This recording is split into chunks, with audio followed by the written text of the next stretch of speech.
depende da... né? Tranquilo. Mas voar em avião pequeno assim, você já voa ou não? Não. Cara, é bem diferente do que a galera imagina, eu acho. Porque o tanto que ele... Você sente muito mais o voo em si, assim, sabe? Ele balança bem mais. É. Pô, com quem a gente tava falando? Dúvida, porra. O menor avião que eu já voei foi... Eu saltei de paraquedas uma vez. Então foi nesse avião aí. Aí ele sobe assim...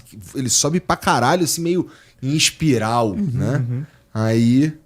Os caras falam que, inclusive, depois que subiu, é melhor você saltar do que você descer com o piloto. Porque eles descem mergulha, sinistraço. Dá um né? mergulhão. É. Aí, bom, foi o menor avião que Tu eu só vi. fez um salto. Só um. E tá pago. Ah, não, mas é bem menor do que isso daí que Eu você não. foi, viu? É. Eu Não, tenho- é bem menor do que esse. É bem menor.